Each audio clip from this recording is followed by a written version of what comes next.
Hi there. I'm here today with Kaitlyn Jankowski from Charity Water. Hey, Kaitlyn. Hi.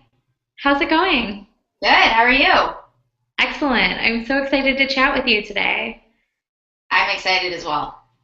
I know Charity Water is definitely a beloved company, and I'm really excited to talk about experience design over there. I think most people are familiar with Charity Water and the amazing work that you guys are doing. But for the people that maybe aren't as familiar, can you share a little about the Charity Water experience?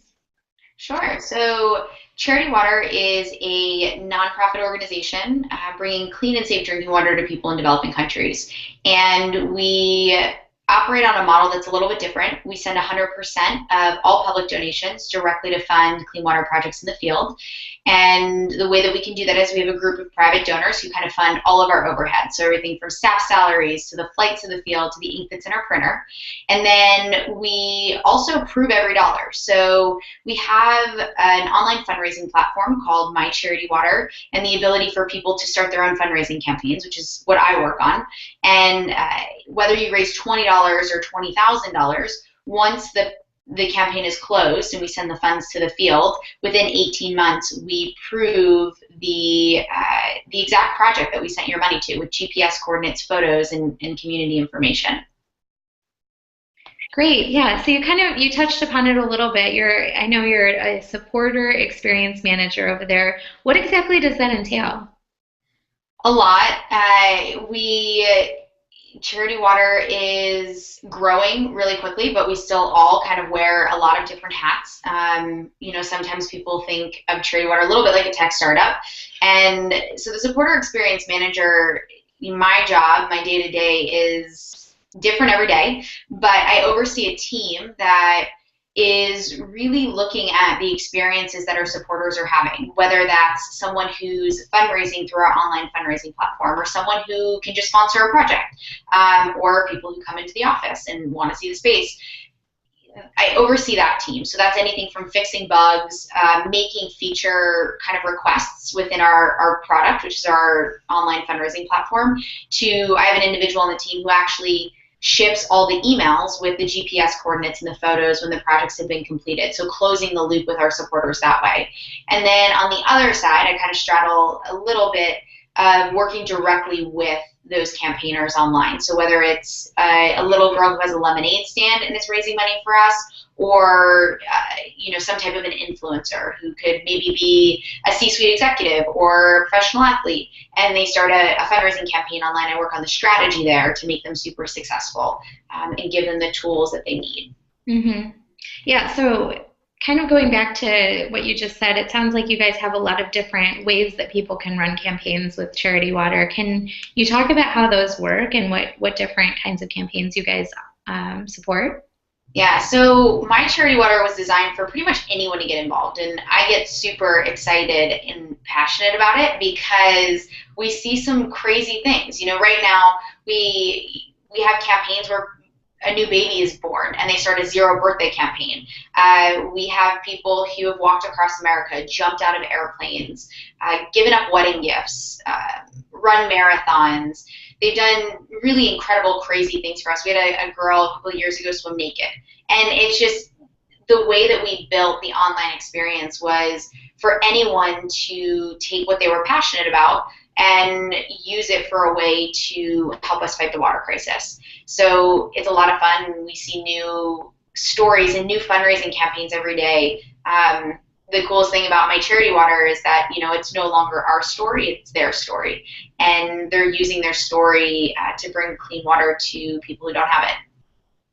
That's great. Yeah, and it sounds like you guys have a really diverse range of supporters. What are these people like? What's kind of the background of the people that are supporting Charity Water?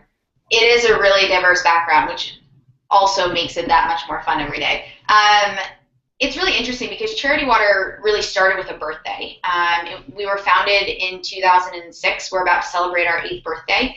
And it started by our CEO, who was a former nightclub promoter, throwing himself a huge birthday party and inviting 700 of his closest friends and charging them, 31 bucks at the door. and he took that money and he raised 15 grand that night, and he built wells in Uganda and did some rehabs there. And a lot of our model is foundational from that one kind of big birthday party. And so we've run a couple of campaigns around the birthday project or the birthday movement. And we've had about 40,000 people start campaigns on our platform. 50% of them usually are birthdays, where people are, giving up birthday gifts. Instead of getting gifts, they're asking people to give clean water instead, and it's usually they're asking for their age in dollars. So we have a really big segment of people running birthday campaigns, but then the other 50% are kind of those innovative, fun, kind of crazy campaigns sometimes. Whether it is a lemonade stand or we have schools that fundraise for us. We have kind of groups. We've had book clubs run fundraising campaigns. So the demographic of people that fundraise is really large. It's anything from children to, I think last year, our oldest birthday campaign was a 79-year-old who was doing a birthday campaign for us. So the ways in which people get involved and the demographic it's really different. Absolutely. Yeah, and you guys obviously are delivering delight in the form of water to the people that are getting it, and that's fantastic. How are you thinking about delight for the people that are running these types of campaigns and supporting Charity Water? A lot of it has to do with the experience. I mean, all of it has to do with the experience, from the time that they create their campaign online to when they have a personal touch point within the organization. And that's something that we think a lot about. All of our creative is done in-house. Everything from web design to print design to the videos that we shoot and edit are done by an in-house videographer. And we're constantly thinking about, well, what is the content we're producing and who are we producing it for that could resonate with the story. And our model here at Charity Water is that we want to inspire people to give. So a lot of the stories that we're telling is this is what happens to a community after they get clean water, or this is the impact that you could have if you get involved with us. And it's that inspiration piece, inspiring people to take action. When we think about delight, it starts from that very moment. We just launched our September campaign, which we launch every year, and it starts with that story piece. And how are we going to tell that story and give our supporters a really awesome experience when they land on the website and they can view the video, and then what's the next step? It's been cool too to see even our tech and our product teams have worked around creating an awesome experience just to create a campaign. How many steps are we going to have? How many buttons do they have to click? How do we make it really easy for them to start a campaign? And then once they start a campaign, they get put into an email program, and we think about that email program in terms of what are the emails that we're sending them? How do we give them tips and tricks to be super successful so that they feel awesome at the end of the day? And then my team really focuses on that human element and that personalization. So if they reach out to us, whether it's through a support handle or they're emailing us, we always personally respond. We look at every single email that comes in, and my team works to email them back. And sometimes there's great relationships that are formed, and we kind of get to walk together throughout their entire campaigning experience and process. And then, we close the loop at the end of the day. So it takes us 18 months, which is a year and a half, which is kind of long, but they get email updates along the way. And then once the project has been completed, we give them the GPS coordinates, the photos, the community information, all of those things to really close the loop. So we're thinking about how we communicate and delight our customers from the second we produce a campaign and it goes out to the masses to once they actually kind of enter the funnel and they start a fundraising campaign or they somehow get involved, even if that's volunteering. And we're thinking about, what are the experiences that they have throughout every point in the process. Mm-hmm. Yeah, going back to personalization, it's something that we've seen come up a lot with our other sessions at Delight, and also just overall in digital experiences and offline experiences that people are creating. And knowing that you guys have such a diverse range of supporters and different experiences that you're supporting, what kinds of challenges do you guys come up against in supporting that? I think, personalization is so important to us as an organization, and sometimes we create content just to say thank you to supporters, where we're trying this personal element in the digital space. And it's hard when you're so digitally driven to remember that, like, sometimes a handwritten note goes a really long way because it's something that people aren't used to getting anymore. But then you think about scale and you say, well, we have this many thousands of supporters today. Next year, we're going to double it. And is it possible to scale that type of personalization? So a lot of what I think about, my team thinks about, is how do we scale that digitally, and what does that look like? So, for example, we made a conscious decision, even from a support side, that at least for right now, we don't have a Charity Water support Twitter handle. We'll look at our tweet deck all day long. Our CEO does too. Someone will tweet a question at us and I respond, or our CEO will respond. Someone personally responds and they immediately get a direct connection to someone within the organization. And then they can email us or they can tweet back and forth with us and we'll answer their questions or we'll brainstorm with them, any of those things. So it's little things like that that we're thinking about. We leverage our volunteers really well too. I mean, our volunteers really help make personalization possible. As we continue to grow and our supporter base also grows, they come in and really help us think of new innovative things and actually execute on them. So we do send a lot of handwritten notes. We don't do any direct mail marketing. The only time you get something in the mail from us is, if we're sending you your completion report physically in the mail or you're getting a handwritten note. And so we try to keep those experiences or, focus a lot around delight.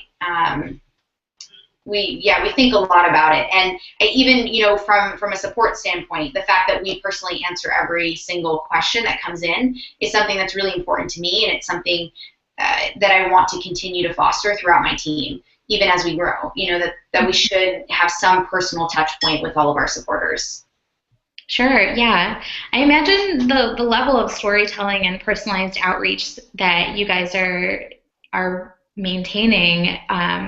Obviously, there's a challenging aspect to it, but also I imagine it opens up a lot of unique opportunities that kind of set Charity Water apart from other nonprofits out there. What other differentiators do you think kind of set Charity Water at the forefront, I guess, of delightful experiences in nonprofits? I think I touched on it a little bit earlier. I mean, it's one of my favorite values that we have as an organization is that we want to inspire people to take action. And when we're thinking about telling stories, it's always, what is that inspiration piece? What is that element that's going to get people excited? And we tell a lot of stories from the field. I mean, we wish that we could take every single one of our supporters to the field and actually see the work on the ground, to meet the people, to see the projects, but it's not possible. So our creative team thinks about all the time, how close can we get them? How can we tell this story, and how can they feel the way that we felt when we were there, physically shooting the story? So that's something that we focus on a lot from the personalization standpoint.